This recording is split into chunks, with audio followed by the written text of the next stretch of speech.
जैसे जैसे महंगाई बढ़ती जा रही है, भारतीय जनता पार्टी के जो संपत्ति है उसमें इजाफा हो रहा है। जो पकोड़ा तल के रोजगार प्राप्त करने की बात करते थे, रेहड़ी खोमचे ढाबे हलवाई दुकान रेस्टोरेंट, उसमें जो इस्तेमाल होने वाले गैस सिलेंडर है उसकी कीमत भी 2000 रुपया पार कर गया है। एक तरफ महंगाई बढ़ रही है तो दूसरे तरफ आमदनी कम हो रही है, लोगों की नौकरियां जा रही है और आय में लगातार कमी हो रही है।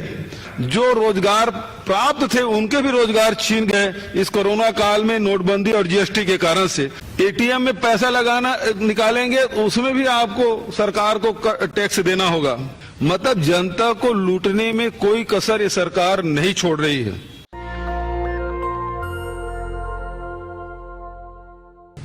आदरणीय साथियों, भारतीय जनता पार्टी की सरकार जब से आई है तब से लगातार महंगाई में वृद्धि हुई है और दूसरे तरफ आय में भारी कमी हुई है।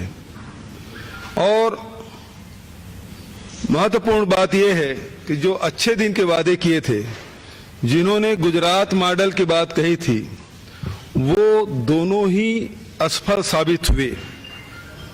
एक तरफ लोगों को झूठ परोसा गया और दूसरी तरफ महंगाई का जहर आम जनता के जीवन में घोला गया। आप देख रहे हैं कि किस प्रकार से पेट्रोल डीजल के भाव में वृद्धि, पहली बार देश में पेट्रोल और डीजल ने सेंचुरी लगाई। प्रतिस्पर्धा चल रही थी कि आज इस प्रदेश में सेंचुरी मारा तो कभी ये छपता था कि किस शहर में पेट्रोल और डीजल 100 के पार हुए। रसोई गैस 1000 के आंकड़े छू रहे हैं और दाल है, खाने के तेल हैं, उसमें भी प्रतिस्पर्धा है। कोई 250 है तो कोई 200 रुपया है। चाय की बात अब कोई नहीं करता क्योंकि चाय अब कड़वी हो गई है। चाय आवाज नहीं है। इस माइक को असलियत में सिद्धू जी की आदत पड़ी हुई है। बुलंद आवाज है उनकी। चाय अब कड़वी हो चुकी है क्योंकि जो चाय की पत्ती 130-140 रुपए में मिलता था, आज वो 500 के पार हो गए हैं। अब नमक भी महंगे हो गए हैं।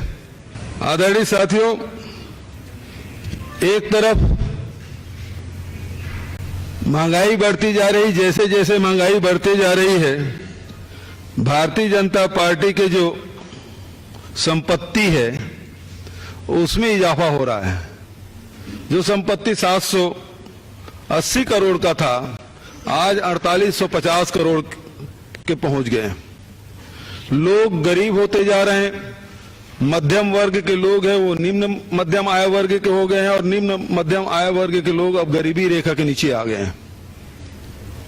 ऐसे समय में लोग रोज हम मीडिया के माध्यम से देखते हैं, सुनते हैं कि उनके जो मित्र हैं उनकी संपत्ति प्रतिदिन 1000 करोड़ की वृद्धि हो रही है और अरबपति से खरबपति होते जा रहे हैं। मैं सिलसिलेवार कुछ बातें आपसे कहना चाहूंगा। थोक महंगाई में पिछले 12 साल से में आज उच्चतम स्तर पर है और वो आंकड़े अब 14.23% तक पहुंच गया है। और जो खुदरा महंगाई है वो 5.59% तक के। पेट्रोल और डीजल के भाव में वृद्धि के बारे में मैंने आपसे चर्चा की। आपको पता ही है कि यदि यूपीए गवर्नमेंट के समय जितना एक्साइज ड्यूटी था, यदि उसी पे कायम रहते तो आज पेट्रोल पे 26 रुपये 50 पैसा और डीजल में 25 रुपये 50 पैसे की कमी होती।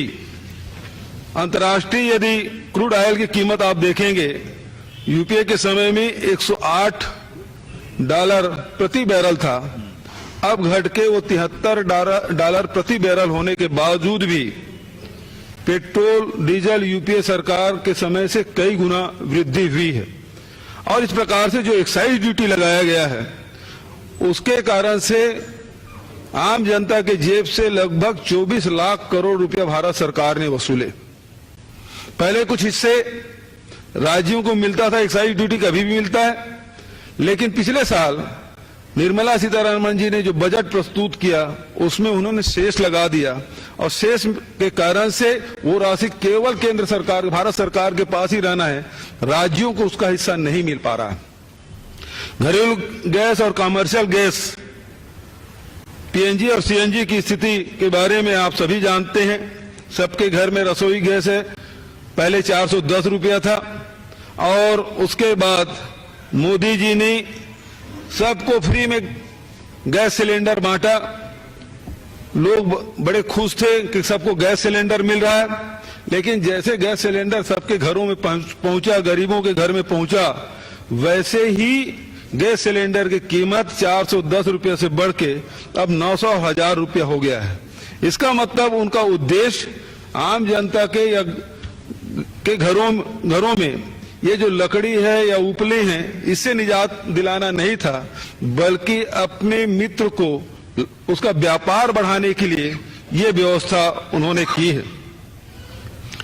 उसी प्रकार से आप देखेंगे कि गैस के जो अंतर्राष्ट्रीय कीमत है वो $880 था और उसके अभी वर्तमान में है, और पहले जो हमारी सरकार थी उसमें 775। तो इस प्रकार से देखें 105 मीट्रिक टन गैस की कीमत में वृद्धि हुई है। इसका मतलब 125% की वृद्धि इस समय है। और उसी प्रकार से आप देखेंगे जो पकोड़ा तल के रोजगार प्राप्त करने की बात करते थे, रेहड़ी खोमचे ढाबे हलवाई दुकान रेस्टोरेंट, उसमें जो इस्तेमाल होने वाले गैस सिलेंडर है उसकी कीमत भी 2,000 रुपया पार कर गया है। रेल भाड़ा की बात करें तो रेल में पहले जो कीमत थी और अब में इतना अंतर आ गया है।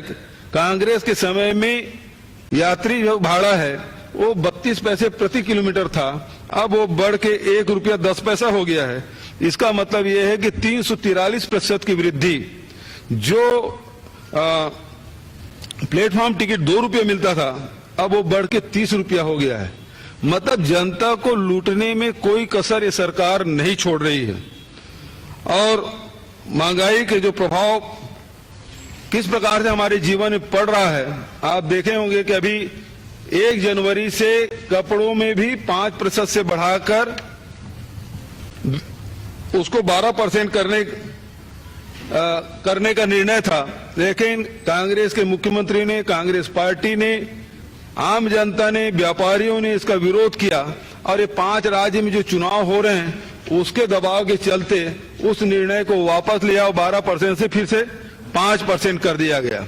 अब तो जूते चप्पल में भी उन्होंने जीएसटी लगा दिया है 5% से बढ़ा के 12%। तो लगातार आप देखेंगे कि फूड डिलीवरी जो सेवाएं हैं उसमें भी जीएसटी उन्होंने लगा दिया है। एटीएम में पैसा निकालेंगे उसमें भी आपको सरकार को टैक्स देना होगा। आप ऑनलाइन टैक्सी या ऑटो भी बुलाएंगे उसमें भी आपको चार्ज देना होगा। तो कार और ऑटोमोबाइल भी खरीदेंगे अब वो 2.5% तक के महंगा हो गया है। स्टील और सीमेंट की कीमत आसमान छू रहा है, जहां 400 प्रति बोरी अभी मिल रहा है, और उसी प्रकार सीमेंट अब 60,000 65,000 प्रति टन हो गया है। तो ये लगातार 65,000 क्षमा चाहूंगा, वो 6,000 से 6500 हो गया है। तो लगातार इसमें वृद्धि हो रही है। तो आज स्थिति ये है कि हर चीज में ये सरकार महंगाई बढ़ाने में कोई कसर नहीं छोड़ रही है। एक तरफ महंगाई बढ़ रही है तो दूसरे तरफ आमदनी कम हो रही है, लोगों की नौकरियां जा रही है और आय में लगातार कमी हो रही है। और ऐसे समय में हम लोगों ने जो कांग्रेस शासित राज्य हैं उसमें से मैं कुछ छत्तीसगढ़ के बारे में मैं बताना चाहता हूं कि महंगाई कम करने में जैसे पंजाब गवर्नमेंट ने उसमें वेट में पेट्रोल और डीजल में कमी की, उसी प्रकार से हम लोगों ने छत्तीसगढ़ में की ताकि राहत मिल सके। लेकिन हमने कहा कि जो शेष लगाए हैं यदि पूरे उस शेष हटा दिया जाए तो पूरे देश में इसका लाभ मिलेगा। दूसरी प्रकार से हमने आय वृद्धि करने के लिए भी छत्तीसगढ़ में कुछ काम किए हैं, जिसमें हम लोगों ने निर्णय लिया किसानों के जो धान है उसे 2500 रुपये क्विंटल में खरीदेंगे। लेकिन उसमें भी भारत सरकार ने अड़ंगा लगाया कि आप यदि 1 रुपया भी बोनस देंगे समर्थन मूल्य से ऊपर तो आपका चावल नहीं खरीदा जाएगा। ये सभी राज्यों के लिए लागू किया गया और उसमें हम लोगों ने राजीव गांधी किसान न्याय योजना लागू की और 9,000 रुपये प्रति एकड़ हम दे रहे हैं। तो इस साल तो वो 2500 रुपये से बढ़ के 2540 रुपया हो गया। जहां पंजाब, हरियाणा, उत्तर प्रदेश, राजस्थान के किसानों ने लगातार 14 महीना जो आंदोलन किया और 3 काले कानून वापस करने की बात कही, पंजाब, राजस्थान, छत्तीसगढ़ जैसे गैर भाजपा शासित राज्यों ने विधानसभा में इसका विरोध किया, प्रस्ताव पारित किया। उसके बाद भी वो 14 महीने तक के किसान डटे रहे। भारत सरकार कभी उन्हें ठलुआ कहते रहे, कभी पाकिस्तान के एजेंट कहते रहे, कभी वो चीन परस्ती कहते रहे। तो हर प्रकार से अपमानित करने का काम किया। उसके बाद भी किसान डटे रहे, हम सबका समर्थन रहा। जब चुनाव नजदीक आया तब उन्होंने कहा इसे हम वापस लेते हैं 3 काले कानून। लेकिन उसके जो पंचायत मंत्री हैं, कृषि मंत्री, उन्होंने फिर से कह दिया ये कानून अच्छा है और हम कभी भी ला सकते हैं। इसका मतलब उसकी नीयत ये है किसानों के आय किस प्रकार से कम हो। तो उसके लिए 2 काम उन्होंने किए। एक तो उसके उत्पाद को खरीदो मत, दूसरी तरफ डीएपी और यूरिया की पूर्ति ठप कर दो। पूरे देश में यूरिया और डीएपी की सप्लाई में कमी की गई है तो सीधा इसका प्रभाव उत्पादन पे पड़ेगा। उत्पादन कम होगा तो किसानों के आय में कमी होगी। एक काम उन्होंने किया। दूसरा, नौजवानों को जो रोजगार देने की बात कही थी वो सब उन्होंने बंद कर रखा है। तो आज बेरोजगार जो 2 करोड़ लोगों को रोजगार देने की बात कही थी वो रोजगार तो मिल नहीं रहा है। जो रोजगार प्राप्त थे उनके भी रोजगार छीन गए इस कोरोना काल में, नोटबंदी और जीएसटी के कारण से। तो लगातार किसानों को दाम नहीं देना और नौजवानों को काम नहीं देना, इस नीति पे ये सरकार चल रही है। तो ये आज के विषय था जिसके बारे में मैंने चर्चा की। नेशनल दस्तक की आपसे गुजारिश है कि अगर इसको बचाना चाहते हैं तो नेशनल दस्तक को सब्सक्राइब करने के लिए रेड कलर के सब्सक्राइब बटन को दबाएं, फिर बेल आइकन की घंटी दबाएं। नेशनल दस्तक को बचाने के लिए बहुत जरूरी है कि हर खबर को शेयर करें, लाइक करें, कमेंट जरूर करें।